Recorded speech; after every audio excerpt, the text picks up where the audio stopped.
اللہ تعالیٰ کی معرفت انسان کی ذہنی، عقلی، روحانی اور جسمانی نشوونما کے لیے سب سے زیادہ ضرورت ہے۔ انفیکٹ اللہ کا بندہ تو ہر وقت انتظار کر رہا ہوتا ہے کب مجھے نئی آیت ملے، کوئی نیا پیغام ملے، کوئی حدیث میں کوئی ایسے موتی ملے جس سے میری روح اپنے مالک سے، اس مقصود سے، اس معبود سے جڑ جائے جس سے ملنے کے لیے، جس کا قرب حاصل کرنے کے لیے ہی میرا وجود ہے، چاہے دنیا میں ہو یا آخرت۔ ایسی ہی ایک حدیث جسے حدیث قدسی کہتے ہیں، اس میں آپ صلی اللہ علیہ وسلم نے اللہ کا ایک کلام سنایا جس میں اللہ اپنے بندوں سے مخاطب ہو کر کہتے ہیں، یا عبادی، اے میرے بندو، انی حرمت الظلم علی نفسی، میں کسی پر ظلم نہیں کرتا اور میں نے اس کو اپنے اوپر حرام کیا ہے، میں تو رحم کرتا ہوں، ہر انسان پر، ہر مخلوق پر رحم کرتا ہوں، وجعلتہ بینکم محرما، اور میں تمہارے بیچ میں بھی چاہتا ہوں اور حکم دیتا ہوں کہ ظلم مت کرنا، زیادتی مت کرنا، اسے حرام سمجھنا، فلا تظالموا، اور کسی قسم کا ظلم مت کرنا، یا عبادی کلکم ضال، تم سب کے سب میرے بندوں گمراہ ہو، رستے کی تلاش میں ہو، تم سب ڈھونڈ رہے ہو، جس کو ملا یا جس نے پایا میں ہی ہوں جو اسے گائیڈ کرتا ہوں، اندھیروں سے اسے روشنیاں دکھاتا ہوں، ان وادیوں سے شک شبہات کی یقین میں لے کے جاتا ہوں، وہ ہم ہیں، فاستہدونی، تو تم ہدایت مجھ سے طلب کیا کرو، اہدکم، میں ہی رستہ دکھا سکتا ہوں، یا عبادی کلکم جائعن، اے میرے بندوں تم سب بھوکے ہو اور اس بھوک کو الا من اطعمتہ، صرف میں ختم کر سکتا ہوں، میں رزق دیتا ہوں، میں کھانے دیتا ہوں، فاستطعمونی، تم مجھ سے مانگا کرو اپنا رزق اور کھانا پینا، اطعمکم، میں ہی تمہیں دوں گا وہ، اور ہم دے دیا کرتے ہیں لوگوں کو، یا عبادی کلکم عار، اے میرے بندوں تم سب بے لباس ہو، برہنہ ہو، الا من کسوتہ، ماں سوائے جس کو ہم لباس پہنا دیں،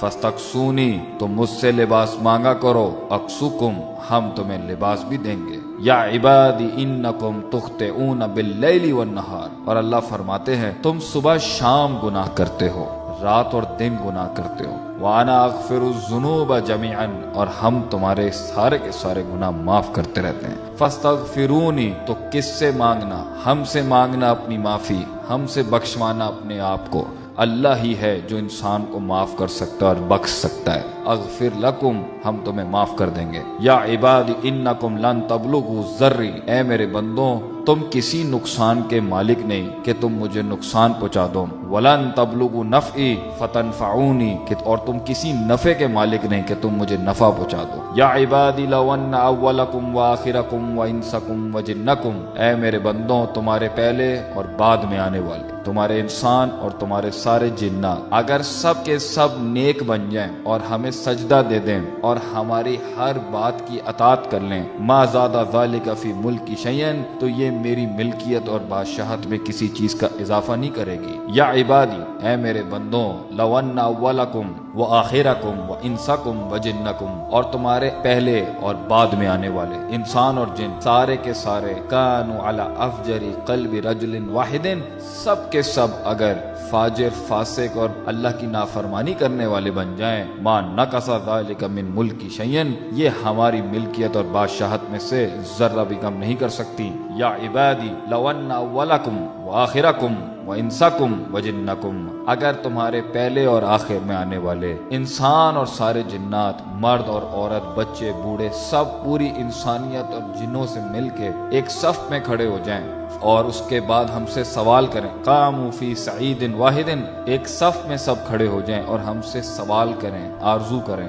فَأَعْطَيْتُ كُلَّ إِنسَانٍ مَسَأَلَتَهُ، اور ہم ہر انسان کو وہ دے دیں جس کا وہ ہم سے سوال کرتا ہے، مَا نَقَصَ ذَلِكَ مِمَّا عِنْدِي، یہ ہماری سلطنت میں، ہماری بادشاہت میں، ہمارے خزانوں میں اتنا بھی کم نہیں کرے گا، ما سوائے إِلَّا كَمَا يَنْقُصُ الْمِخْيَطُ إِذَا أُدْخِلَ الْبَحْرَ، جیسے کہ سوئی پانی میں ڈالی جائے اور جب نکالی جائے جو سوئی لے کے آئے گی یہ بھی زیادہ ہوگا، اس سے بھی کم ہمارے خزانوں میں کمی نہیں ہو سکتی، یا عبادی، اے میرے بندوں انما ہی اعمالکم، یہ ہے تمہارے اعمال، احصیھا، میں انہیں جمع کر رہا ہوں، لکم، تمہارے لیے، ثم اوفیکم ایھا،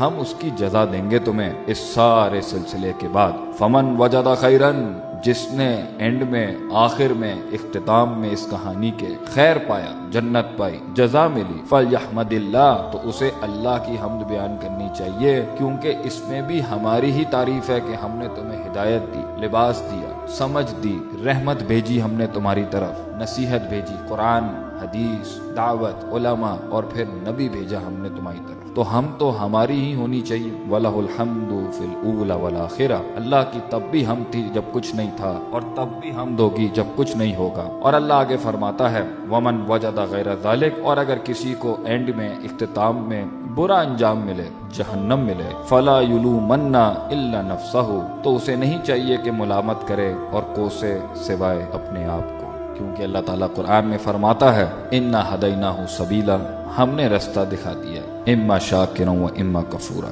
تم قبول کر لو یا انکار کر دو، فیصلہ تمہارا ہوگا، سزا جزا ہماری ہوگی۔ اللہ تعالیٰ کی ذات پر ہمیں غور و فکر کرنا چاہیے، اتنا طاقتور رب اور اتنا کریم، علیم، سمیع، بصیر، لطیف، قوی اور عزیز رب، ہمیں اس سے ڈرنا بھی چاہیے جیسے اس کا حق ہے، اور ہمیں اس سے محبت کرنی چاہیے جیسے اس کا حق ہے، اس سے امید رکھنی چاہیے جیسے اس کا حق ہے۔ اور اس آیت کے مصداق میں ہمیں شرم بھی آنی چاہیے کہ اللہ فرماتا ہے وَمَا قَدْرُ اللَّهَ حَقَّ قَدْرِهِ، لوگوں نے ہماری پھر بھی قدر نہیں کی جیسے ہماری قدر کا حق تھا۔ اللہ تعالی ہمیں اپنا نیک عبد اور غلام بننے کی توفیق عطا فرمائے، آمین۔